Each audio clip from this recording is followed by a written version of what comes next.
Welcome to the Nevis Newscast for Friday, February 1st, 2019. I am Fayola Ulubala.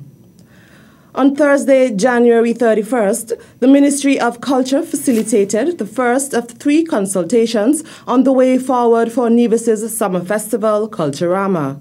Antonio Liebert, Executive Director of the Culturama Secretariat and Chair of the Culturama Central Committee, moderated the meeting, which was held at the Pond Hill Community Centre. The purpose of these public consultations is to hear from you what you would like to see happening for Culturama, what we have done in the past that you are not satisfied with, and to offer suggestions as to how we can move the festival forward. Now, it is no big secret that this year we celebrate our 45th anniversary of Culturama, and this year is supposed to be a special event. And so we are looking to the members of the general public, the patrons, the persons who support Culturama, to assist us. Give us your ideas. Assist us in planning what is expected to be a mega festival this year. Also at the head table was Permanent Secretary in the Ministry of Culture, Keith Glasgow, who also serves on the Culturama Central Committee. Input in terms of how we can make Culturama better, how we can, and better in terms of the activities, better in terms of the finances, and so better in terms of how we can increase the activities in the economy. I have been serving on this committee for quite a long time, the Cultural Committee. And I've served in different capacities. I've served in finance, I've served in marketing, I've served in junior calypso, I've served in senior calypso. And I usually make an input in all areas. And there are a lot of criticisms usually. And of course, yes, we put on, we are on the committee, and so we are held up to public scrutiny. And so we are providing you with this opportunity for you to make an input to see how we can use some of your ideas to improve our festival. The idea for the consultations was that of Minister of Culture, the Honourable Eric Evelyn. I want my ministry and Culturama and the activities, we want to be as transparent as possible. And that is why we would have had that press conference at the end of Culturama last year, where I would have presented to the public for all to see and hear a financial statement with regards to some of the monies we would have spent and some of the monies that we would have received as sponsorship. So it's all a part of being transparent. I'm a part of an administration that wants more transparency. And so this is all part of that process of transparency. After every Culturama festival, there is a lot of chatter across the island. Most of it criticism as to what we didn't do right, what went wrong with Culturama. And I think it is important, Culturama being a government festival, a festival for all of us, that the people should have a say in terms of what they feel should take place and what any deficiencies that might be and how we could correct them for you to suggest solutions. And so I think it is a very important initiative that we're doing these consultations to give people a voice. The next consultation is slated for Tuesday, February 5th at the Franklin Brown Community Centre at Camps Village. The final consultation will take place on Tuesday, February 12th at the Red Cross headquarters in Charlestown. Both meetings will commence at 7 p.m. Some 30 persons will be recognized by the Nevis Island Administration at an event slated for February 9th on the grounds at Government House. According to Premier, the Honourable Mark Brantley, who says he is proud of the initiative, the objective of the reception is to recognize 2018 university graduates and honour them for their accomplishments.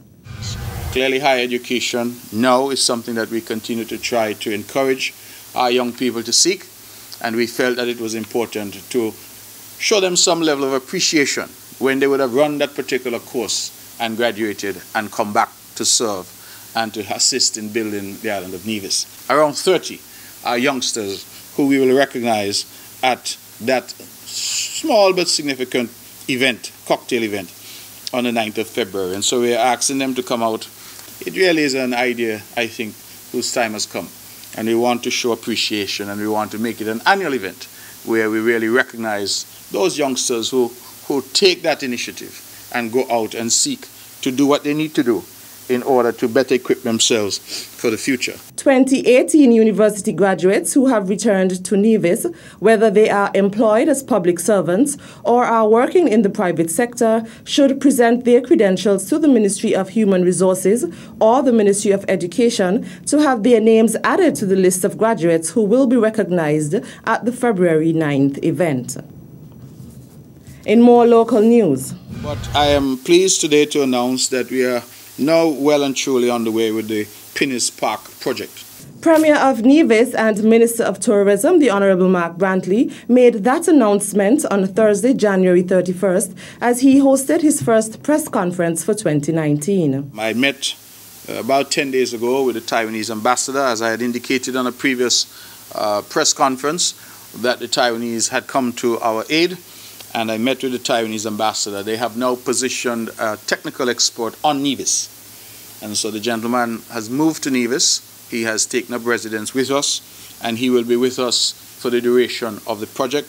His job will be to finalize the design.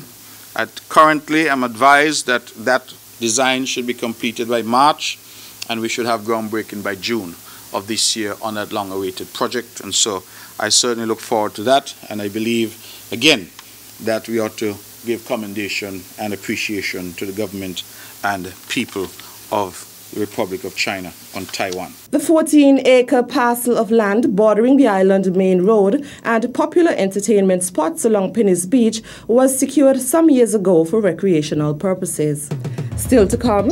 There's no rush, but we'll make sure that persons who qualify would be able to own their home in short order. The Honourable Eric Evelyn will give you the details after this break.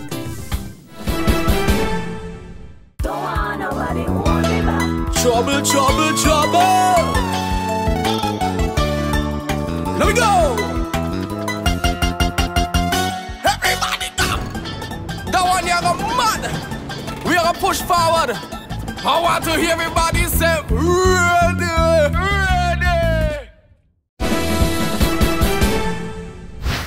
Welcome back. I am Eric Evelyn. The Nevis Housing and Land Development Corporation, NHLDC, is ready to launch the second phase of the Cedarview housing development at Madden's estate. And that is according to the Honourable Alexis Jeffers, who is the Minister of Lands and Housing and the Chairman of the NHLDC Board of Directors. The plan is to move on to phase 2 before the end of this first quarter. We have started the clearing process, and of course the surveyors would come in and do the necessary subdivision so that we can get going. The utilities or some of the infrastructure is close by, so we'll have some temporary electricity and water and that kind of thing to get the process started shortly. According to Minister Jeffers, some 36 lots will be available in this phase of the housing development project. It would be just about 5.5 acres of land, and we're hoping to construct these houses in a phased process. There's no rush, but we'll make sure that persons who qualify would be able to own their home in short order. We are anticipating, like I said, that construction would start somewhere around the latter part of this first quarter, and that would run until we're able to build this entire area out. This particular development, brand new, yes, and one of the best, I believe, here on the island of Nevis. But that is my opinion and the opinion shared by the majority. And we want to have more persons coming here and enjoying the amenities that we have here in terms of beautiful ocean view and also a good backdrop in Nevis Peak and the mountains behind us as well. So that is how proud we are of this particular development, and we want other Nevisians to be proud homeowners and be proud of their environment. So far, we have seen an effort here at Cedarview in the first phase for persons to take care of their surroundings, and we are pleased with the effort that they have put into that particular clarion call that we made when we launched this development sometime last year. Meantime, as noted by the NHLDC chairman, this and other housing development projects by the corporation will be financed with a loan obtained from the St. Christopher and Nevis Social Security Board in 2018. We are anticipating that houses will be built here at Cedar View Housing Development. Also, there are some lots available down at Cahoon Estate. Also, we are starting a new development up at Hamilton, which would have possibly about 25 houses there as well. And of course, we have opened up another area over in the Cherry Garden area, which would have a couple of houses there also. So those are the areas that we anticipate that will construct most of the houses. Also, I'd like to highlight the fact that with this mortgage that we got from Social Security, or from the Social Security Board, we are anticipating that we'll build up to 6 houses on private lots. Those are houses on lots or land that is owned by private individuals. So it is a mixture of different projects will be undertaken over the next year or more. Like I said, it's not a rush process, but one that we're going to take our time and execute accordingly, because we want to make sure that once we select persons who would have qualified, these are persons who would in turn ensure that the mortgages are paid so that we can repay Social Security in the process. Minister of Lands and Housing and Chairman of the NHLDC Board of Directors, the Honorable Alexis Jeffers. And finally, so of the 40 patients that we screened this week, about 40% of them had polyps that we removed, so which is a significant number. Most of those polyps were small and not very concerning, very low risk, but 3 of them were larger, and those have presented a higher risk for colon cancer. We had a great turnout and interest from the community, so there were more patients who came to be screened than we could actually accommodate this trip. So we do have some that have been deferred until the next time we come. Dr. Spencer Amory, a physician and general surgeon and the founder of the New York-based not-for-profit organization Heal You, Heal Me, was part of a team of 4 who conducted the annual colon cancer screenings at the Alexandra Hospital this week. Dr. Amory notes that he is pleased to have worked with the staff at the hospital, adding that they have been very helpful. They have made the operating theater available to us. They come in really early. They're energetic and energized, and they work as long as we need to work, every single day. I mean, that kind of dedication I don't usually see. The second thing is how quickly they learn. And the third is the efficiency. I mean, we take care of patients, and the next patient is ready. The nurses all work together cohesively to make sure there's a constant flow. So I can take care of many more patients in this environment than I can in my home environment because of the local staff. From the matron on down, the orderlies have all been very helpful, and I've had the constant support of the Ministry of Health. So I'm just grateful to be working in this environment. The screenings took place in Nevis from Monday 28th to Thursday 31st January 2019. Dr. Spencer Amory, who is also a professor at the Columbia University in the United States, has been conducting colon cancer screenings in Nevis for the past 11 years. And that's it for this edition of the Nevis Newscast. On behalf of Fiola Ulabalo, who brought you the first segment, I'm your host, Eric Evelyn. Thank you for joining us. Good night.